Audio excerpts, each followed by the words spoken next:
Steve Bignani here for Astor Auctioneer's Great Texas Mopar Horde Auction event.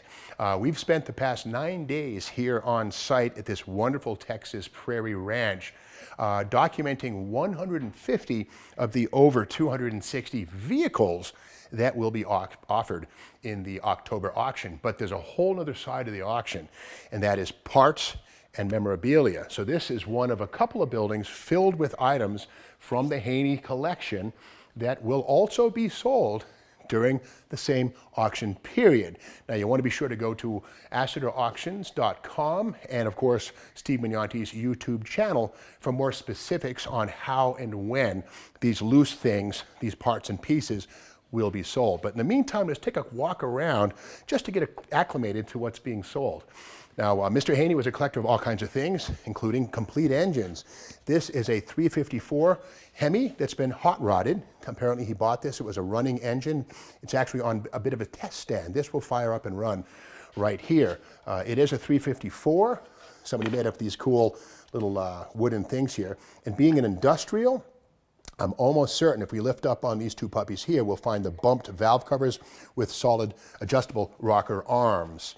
But again, couple of Edelbrock 4-barrel carburetors. These are 1404, so these are 500 CFM carbs times 2. That's 1,000 CFM, which is what you want on a Y-end aluminum dual quad intake.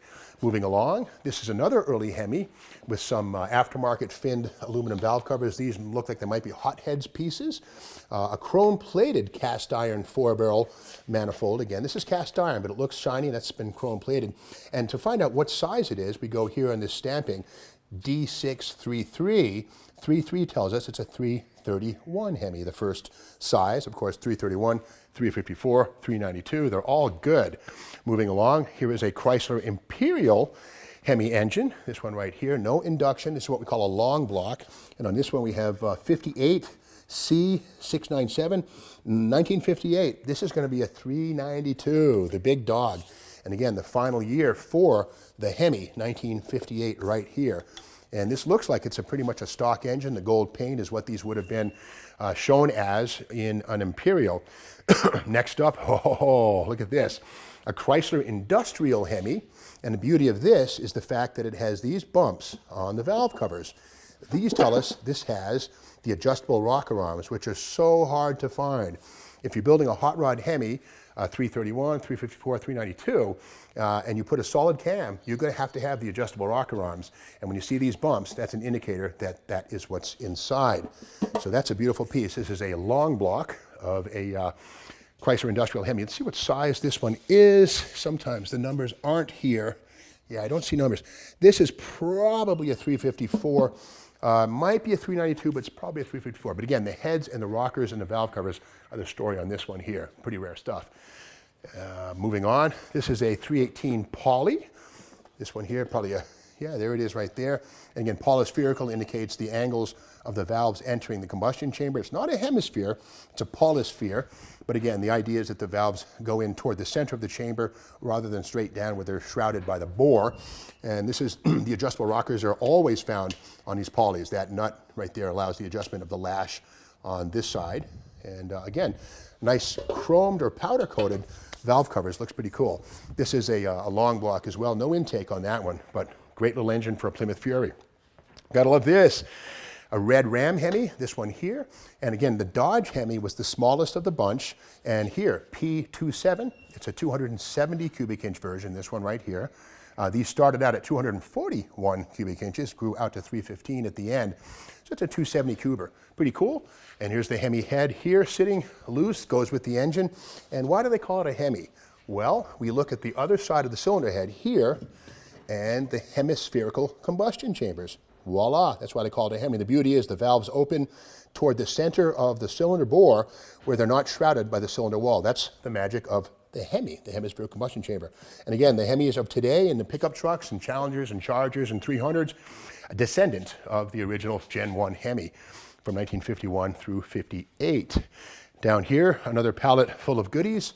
Here's a short block of some kind. Looks like probably another Hemi. I don't want to tear it up too much. But yeah, another early Hemi block. Here are some rocker arms, and again, these are the rocker arms used with hydraulic cams, no adjuster here. So again, this would be something of a Chrysler Imperial or a pedestrian non-performance model. Still cool, but again, these are the non-adjustable rocker arms. A set of, looks like these are probably Dodge Hemi valve covers. They're smaller. These little breathers on here are pretty cool. This is probably from somebody's hot rod from back in the day. These breathers are not factory, but again, they are something that would have been added to a performance application to prevent the crankcase from pressurizing and causing issues. But look at this. These bumps here, this is from a solid lifter Dodge Hemi. So this is a special valve cover. These would be totally flat. These indicate that this came off of a solid lifter engine, which tells us usually high performance application. So this is a cool valve cover. There's two of them. Here's the rocker arms again, and here's a single 4-barrel intake manifold from probably a Dodge, not sure which, but there is that. But again, just so many cool parts, and you know, a lifelong collection from Mr. Hemi. This is just scraping the tip of the iceberg as to what he's got. Here's a pallet full of gaskets and miscellaneous other goodies. A 904 Torque Flight pan gasket right here. Not a 727, the 904 was a light duty automatic, but just stuff. Here's a clutch fan, brand new right here. This is the thing that would allow the fan to freewheel instead of being directly driven. Save about 510 horsepower right there. Typically seen on air-conditioned Chrysler products. Pallet full of poly stuff, 318 Dodge or Plymouth perhaps, maybe Chrysler, but when you see the valves canted like that, it's polyspherical type engine, the Hemi's little brother. Moving down here, this is kind of cool. These are dealership point of sale items, and Mr. Hemi was a collector of virtually anything and everything. And on this side here, love it or don't, this is the dark days of when the Dodge Charger front-wheel drive, 1983, came along. This is the Charger 2.2, and this is the car when they advertised 0 to 50 in 9 seconds, because 0 to 60 took 12 seconds again. But this stuff has its place. It's history, and it's here. Coming around to this side, more engines. This looks to be poly of some kind, maybe a Hemi block, not sure. We'd have to pick it up. My back's not that good, but that's a neat piece. Here is a Chrysler Big Block. This is a low deck. That's a long block here. We can see the crankcase, of course. All the big blocks have this extended skirt. Good stuff up around the front. And again, this is painted blue, which is correct. This does not have the raised pad here. This is a low deck, so it's either a 350, 361, 383, or a 400. Any one of them is pretty cool, but there it is. Let's continue along down here onto this pallet. This is cool stuff here. These are new old stock air filter elements. And if you look at this football-shaped thing right here, if you remember the movie Christine, when there's a freak-out scene where the fellow takes a hammer to Christine's engine, and you see those two air cleaners get smashed and smashed. Those are very rare. This is the filter element that goes inside. And here are 1, 2, 3, 4, 5, 6, 7, 8, 9, 10, 11 of these Chrysler football. These are for dual quad applications, Chrysler 300s, that kind of stuff. And here they are, new old stock. More of the same here. Seats here, again, loose stuff, a couple of buckets. Chrysler LeBaron push button Imperial dashboard assembly right here, complete with the buttons right there. And perhaps goes to one of the cars here, not sure. The inventory will be finalized in the coming weeks and months. 1991, Chrysler Plymouth, new product, dealership point of sale sales item. You can imagine probably this thing here helped to sell thousands, hundreds of new Dodges in Plymouth. The salesman and the customer would stand right here, probably looking here and deciding what options they wanted to put on their truck and paints and stuff like that. And these things here, I mean, you know, used to be these were found in every Chrysler dealership across the country, about maybe 1,100 of them, whatever the number was. But usually, after these were old, they were thrown away. So the survival rate on these things is very low. It's uncommon to find them. These pallets here are wonderful, filled with lenses from all kinds of applications. And when you see this packaging here, this is stuff from the 50s, even the 40s, and there are lenses inside of here, lens and gasket, 64 Valiant right here. And that's just one of several things. This is under bumper for probably a pickup truck. And lenses, lenses, lenses. Down here, these are special. When you see these type that are wrap around and bullet shaped, we're talking extra era stuff. And over time, the original parts would fade and crack from the sun. So when you need these things, it's tough to find. 56 Chrysler right here. And it's beautiful. It's new old stock is what they call this stuff. It's old stock, but it's in as new condition. Some lenses here, more of the same. Brand new headlight buckets. This is beautiful. Look at this right here. The trim on that is pristine. This is the kind of stuff that if you have I'd say it's probably a Dodge Lancer 1961 or 2, if you have the car and this stuff's pitted and you want to make it pristine, 100-point car, you need this kind of new old stock stuff. And in many cases, these things are not being reproduced. So your only source is new old stock, and there's a lot of it here. I love this, the hubcap tree, the hubcap farm. And these are generally sets of 2 or 4, sometimes more, but hubcaps of all varieties. Of course, Plymouth Duster, pretty common stuff here. Mid-50s, early 50s Chrysler here. Dodge Coronet, 58, 59 here. 61 Chrysler DeSoto. 61 Plymouth full-size Fury right here. Beautiful Chrysler Imperial goodies down here. Gotta love the ornate multi-piece construction on these things.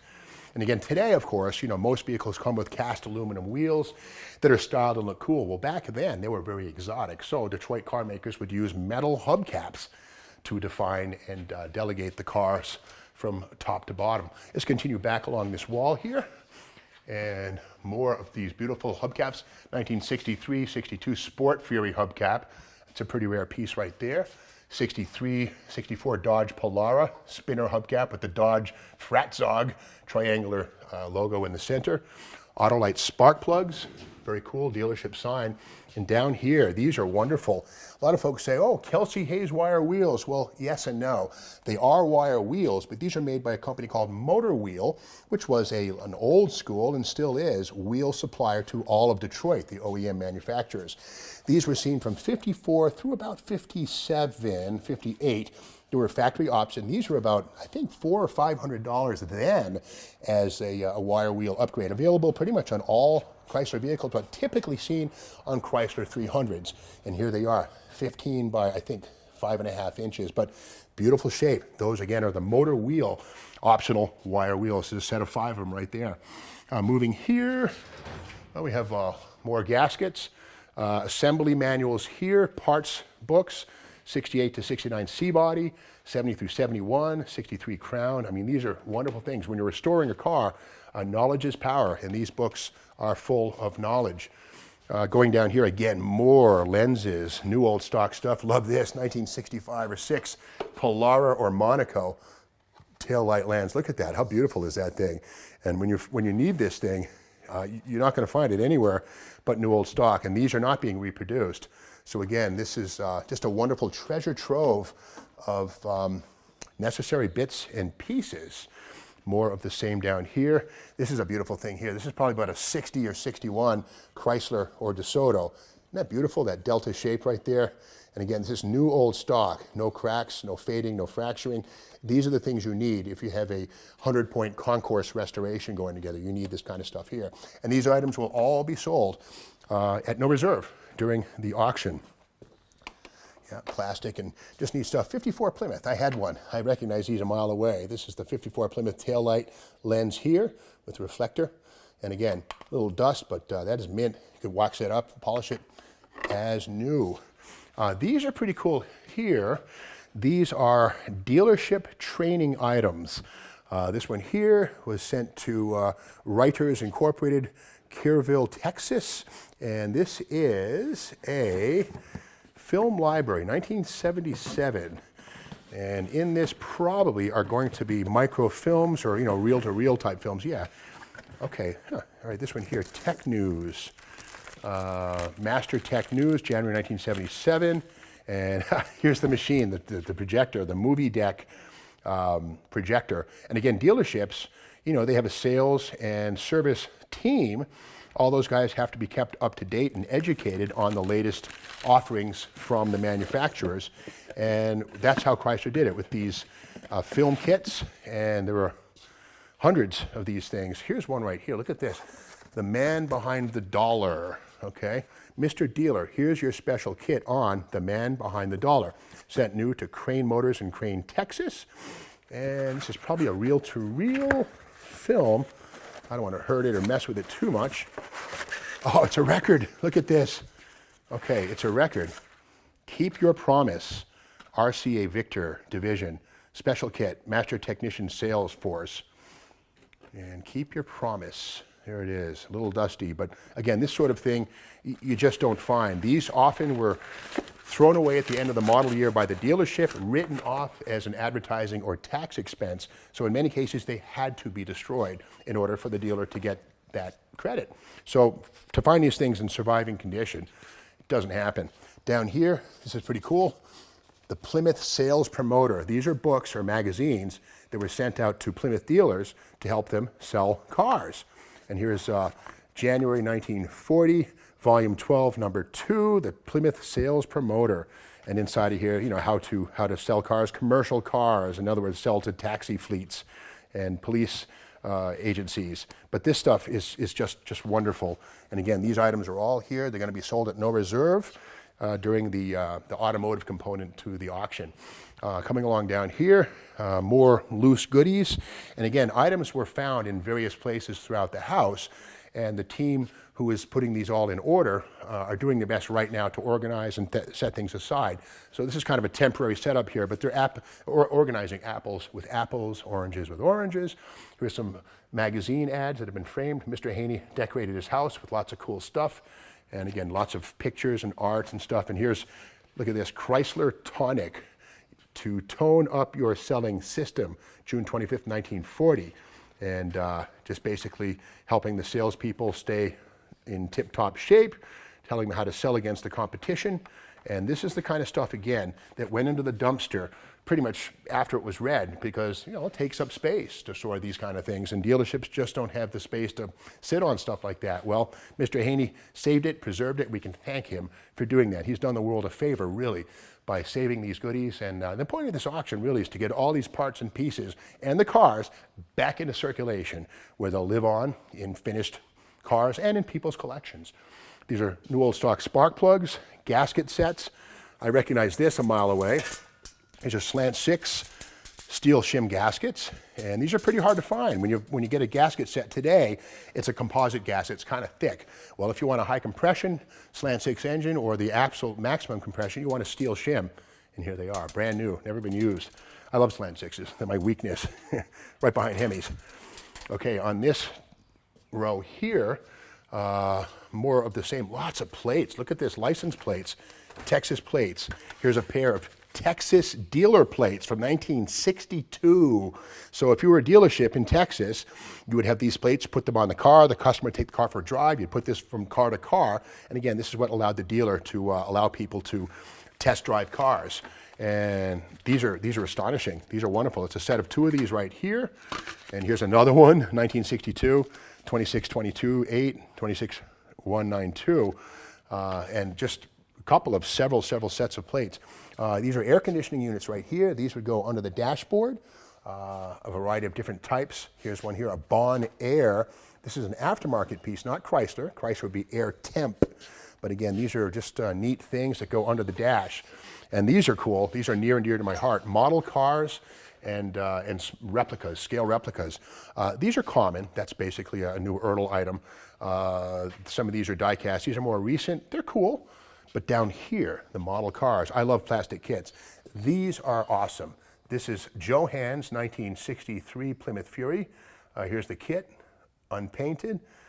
This here is the Johan 1960 Plymouth Fury station wagon. Again, unpainted. The whole kit's there. Here's the Johan 70 Plymouth Superbird. Again, beautiful. This has been built, but that's okay. And some other goodies here. These are monogram models, a little more common. These are from the 80s, 90s, still available. These are Johans. This is 62 Johan Dodge Dart convertible. A very rare little model right here. You buy this thing online, you're going to pay dearly for it. And a lot of folks will actually take a built model car, strip off the paint, and start over. Some more promos. These are from XL or Johan right here. And just neat stuff. But down below, getting back to the metal, look at these. This is a pair of long ram intake manifolds from a 1960 through 64 Chrysler 300. letter car, or perhaps a sonoramic Plymouth or a Dodge 1960-61. These are the air cleaners. You can see they're offset to the side because these face inboard, because these engines are wide enough as they are. But this is just beautiful stuff. No rust, all very nice, ready to be stripped and painted. And just the tip of the iceberg on the stuff that's in this collection. Here's some radiators, new old stock in many cases. And again, the radiator is as important as any other part on your Mopar restoration. There were numbers pressed into them, and every car had a specific radiator, and these numbers on these things, here's like the 917 radiator here. This is a 3-row, 22-inch wide, I believe. Early 1960 345, with the top tank like that, with a shroud. Those metal shrouds are very, very hard to find, and that's all brand new stuff. And this is a great part here. Up the top, again, more model cars. The Johan Chrysler turbine car, one of the best model kits on the planet. I love these. Such a detailed kit. Opening doors, trunk, steering wheels, and there it is, brand new. These are more recent. They're cool still. These are from the 80s and 90s, these monogram models here. They're cool, but getting down below again, back to the metal. A Chrysler 8 3/4 center section. It's an open one, no posi here, no sure grip because we got that open piece, but that's cool. Valve covers, again, here's a set of Chrysler industrial rocker covers from an early Hemi. And again, when you see the bumps, you're looking at adjustable rocker arms, which means a high performance or industrial application. But again, these things are incredibly rare. Chrysler industrial, when you need these things, good luck finding them. Well, we got them here. Bid strong. Down below, air cleaners. Again, these are the side saddle type air cleaners here, seen on 55, 6, 7, 8, 9 type Mopars. And again, they're all here. The filter elements we saw a moment ago would fit inside of here, the new old stock ones. Nice dual quad setup here from 1958 through 63 application with the correct football air cleaners. These puppies right here, very hard to find. Carburetors are a pair of AFBs, the factory linkage right there. And again, here's DeSoto Fire Dome. This is the spark plug wire cover here that would go on top of a DeSoto Fire Dome Hemi. Keep those plug wires clean and the tubes full away from water. Down low, more air cleaners, footballs for a 300. Lids on this one here, starter motors and water pumps. Crankshaft to a 6-cylinder, probably a Slant 6, not sure. It's long, 6-banger. Aluminum intake manifold. This item's pretty neat. This is probably a late 70s, early 80s Mopar 2-barrel Slant 6 intake manifold. Now these were also used on station wagons for the Super 6 in the late 1970s, but it says Mopar. That's kind of weird. That tells us this was sold through the Mopar Performance or Direct Connection catalog back in the day. Pretty cool piece, like that.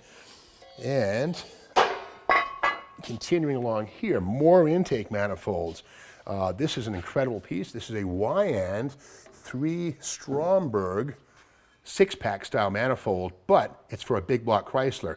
Now here's the deal. This is not a Mopar 6-pack like a 69 through 72 item, but rather this is early 60s, late 50s when the Stromberg 2-barrel carburetor was still being used in performance applications. So it's kind of weird, an old school Stromberg on a modern 383 or 350, 361 Mopar. Yep, they happen. This is an amazing piece of old time speed equipment. Here's a Wagon dual quad manifold for a 383 or a 413. Again, adapters for a AFB or a larger carburetor.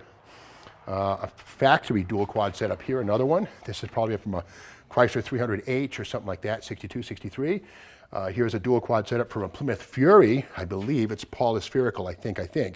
And that would be for your 57, 58 Poly 318 Fury dual quad. Up top, more 1-barrel carburetors.